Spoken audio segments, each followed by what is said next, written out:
Today is Mental Health Awareness Month in South Carolina. As you know, here on WIS at 5:30, Billy and I have worked hard to normalize conversations about mental health and to help connect our audience with resources in a time to recognize that health issues impact people all around us every day. Absolutely. And to further highlight that, we want to talk about the resources that are available if you or someone you know is in need. Joining us today, Robin Crawford, the Legislative Liaison for the South Carolina Department of Mental Health. Robin, thank you so much for being with us. You know, when we talk about mental health, we like to give some background. You know, what drew you to this work? I mean, to highlight the importance of, like we said, normalizing these discussions and conversations. Yeah, I think like most people, I have a family member with mental health issues, and that always made me very interested in the subject. And so when I got an opportunity to work with the department, I took it. Wonderful. Yes. And tell us more about your role as a legislative liaison. What do you do?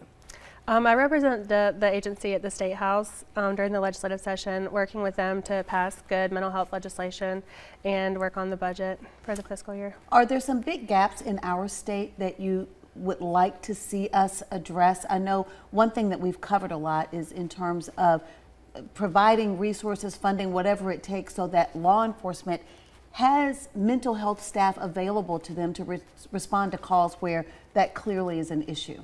Yeah, we have some embedded clinicians around the state with law enforcement agencies. One thing that we would really like is funding to put those folks in more agencies around the state.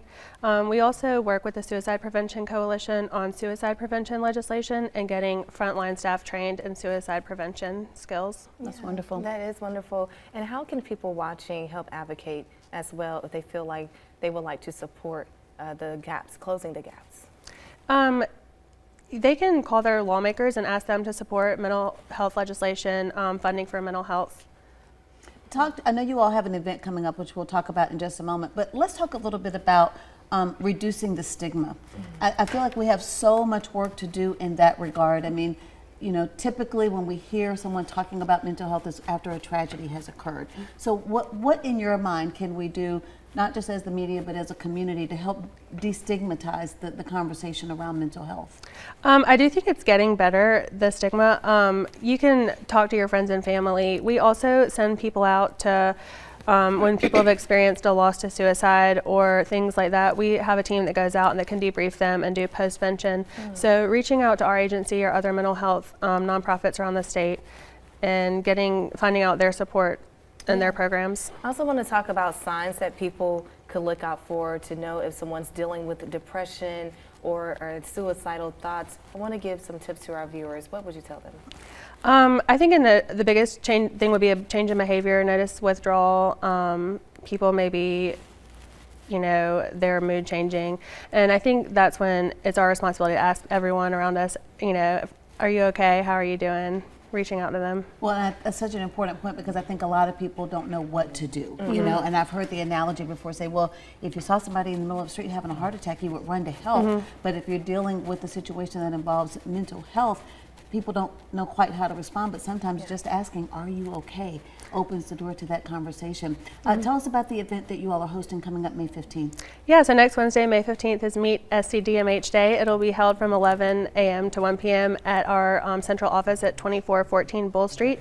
It's open to the public and any partners and stakeholders that want to come find out about our programs, our services, employment opportunities in the agency, and it'll be a fun event. I think that's good that folks can come out and learn about what the agency actually does, because hearing that it's a department you may think is only for like officials, or it may not be a place that the public really has access to. What would you tell folks just to clear the air about what the Department of Mental Health does?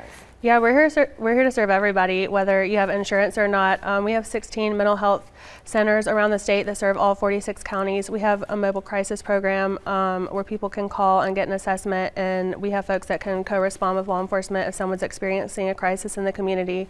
We also help run with a nonprofit, the state's 988 Suicide and Crisis Hotline. So there are a lot of resources out there for everyone. That's what I was going to say. What's the best way for people to connect with resources, just to see what's available? You know, because when you're in the middle of a crisis, you know, you don't have time to do that research. But for people who know that this is, like you said, if you have a family member or a loved one and you can see that they're struggling, what's the best way to find out about the wealth of resources available through your agency? I think the easiest thing to remember would be the 988 number. Okay. It's 3 numbers, of course, and those people that answer the phone are usually local in the state and could connect us to state resources, connect the callers. That's fantastic. Yes, All thank right, you Robin, so thank you so much. much for the work that you do. We appreciate it. Thank you. Absolutely, and we want to pull the details one more time for the May 15th event. It is open to the public. You can come out and learn more about what the Department of Mental Health does. They're located at 2414 Bull Street. That event from 11 a.m. to 1 p.m. We'll be right back.